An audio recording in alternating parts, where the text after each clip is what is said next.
அவர் தயாரிப்பையும் balance பண்ணி, படத்துடைய creative சைடையும் balance பண்ணி இதெல்லாத்தையும் பார்க்க வேண்டி இருக்கிறது. அவர் நினைத்தபடி இந்த படம் வந்திருக்கும் என்று நான் எதிர்பார்க்கிறேன். இன்னும் ஒரு சந்தோஷமான விஷயம், படம் வெளிவருவதற்கு முன்பே, இன்னும் சொல்ல போனால் படத்துடைய ஃபர்ஸ்ட் காப்பி வெளிவருவதற்கு முன்பே எடிட்டிங் ரூமில் இந்த படத்தின் சில பகுதிகளை பார்த்த துபாய் இன்டர்நேஷனல் ஃபிலிம் ஃபெஸ்டிவல் நிறுவனர்கள் இந்த குறிப்பிட்ட இந்த படத்தை நடக்க இருக்கும் துபாய் இன்டர்நேஷனல் ஃபிலிம் ஃபெஸ்டிவலுக்கு செலக்ட் செய்திருக்கிறார்கள் என்று நினைக்கும் பொழுது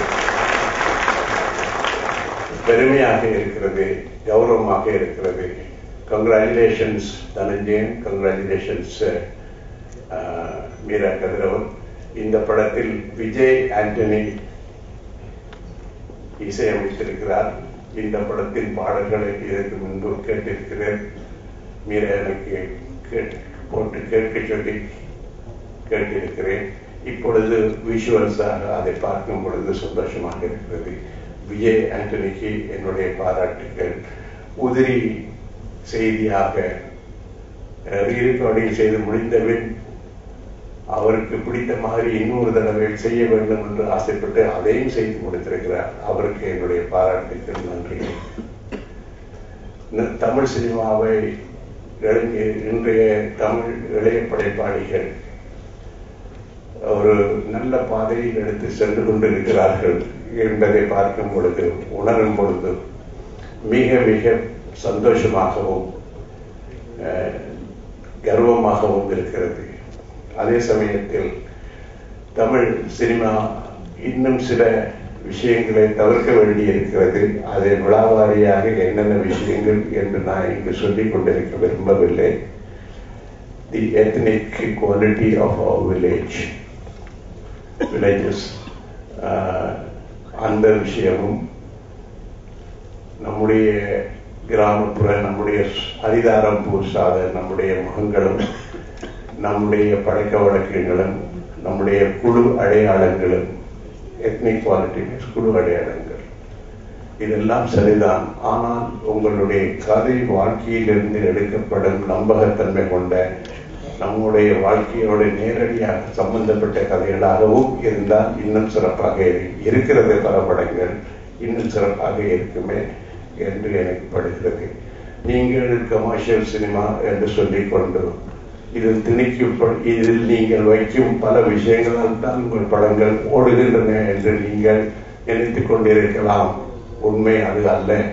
அது இல்லாமலே உங்கள் படங்களை கொடுத்து பாருங்கள், நிச்சயமாக அவை ஓடும், நிச்சயமாக அவை ஓடும் என்று நான் நம்புகிறேன். நன்றி, வணக்கம். வந்திருக்கும் என் இனிய நண்பர்களே, உங்கள் அனைவருக்கும் என் முதற்கண் வணக்கம். இன்னைக்கு தனஞ்சயன் அவர்கள் நேரடியாக என்னை பார்த்து கூப்பிட்டாங்க. அவர் கூப்பிடுங்க, நான் வந்திருப்பேன் இந்த விழாவுக்கு.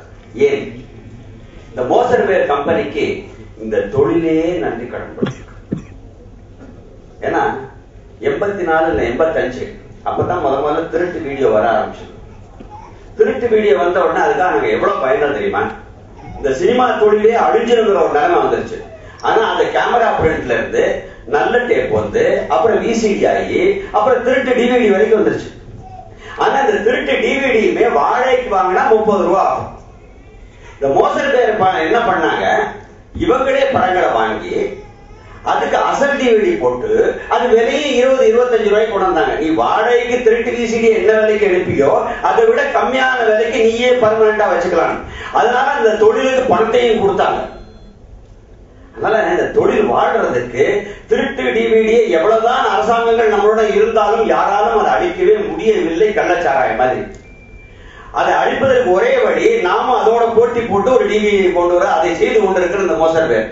அது மட்டுமல்ல, தான் சம்பாதித்த பணத்தை தன் மனைவிக்கு வைர நெக்லஸ் வாங்குறதை விட்டுவிட்டு மீண்டும் இந்த தொழிலேயே போட்டிருக்கிறார் பாருங்க. அதுக்காக நன்றி சொல்லணும். நன்றி சொல்றது ஒரு வழி இல்லை. அதோட மேடையில் இருக்கவங்க அத்தனை பேரும் சக்சேனா உள்பட அவ்வளவு பேரும் படைப்பாளிகள். நான் ஒருத்தன் தான் வியாபாரி.